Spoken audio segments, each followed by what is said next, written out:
Mas organized na ang water refilling supplies mo gamit ang merchant tree. Okay, dito sa point of sale ay kita mo na agad lahat ng items mo. Pwede kang gumawa rito ng mga variants, kung gusto mo ilagay ang type, color, size, brand, at iba pa. Makakagawa ka rin ng bundled products tulad nitong starter set. So for example, may bumili sa atin ng water container slim. Halimbawa ito, 5. Proceed to payment at makikita mo rito ang iba't ibang mga payment method. Cash payment naman, for example, ang binayad sa atin ay 500. Automatic, may change tayo dito na 230 pesos. Order details, pwede kang pumili dito ng iba't ibang mga order source. Kung kailangan naman i-link ang order na to sa isang customer, pili ka lang dito.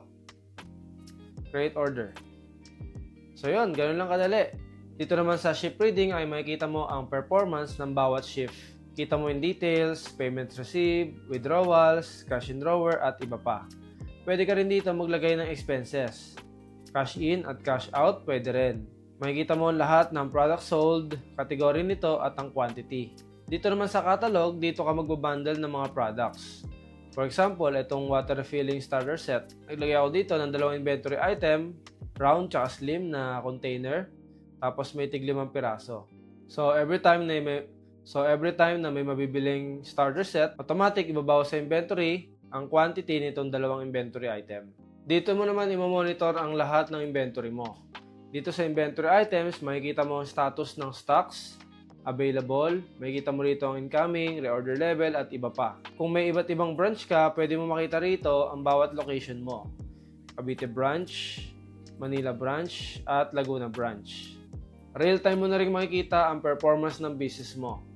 So dito sa financial summary ay makikita mo ang gross sales, net sales, gross profit, net profit, at iba pa. Kasama na ang breakdown, sales by payment method, sales by category, gross sales breakdown, at expenses breakdown. Okay guys, ganun lang kadali gamitin ang Merchant Tree POS. Ang Merchant Tree ay pwede mong i-download sa Google Play Store or sa App Store. Pwede mong gamitin sa mobile, sa tablet, sa laptop, sa desktop, at iba't ibang mga browser. At kung may tanong ka, pwede ka mag-message sa amin sa Merchant Tree Facebook page. Salamat!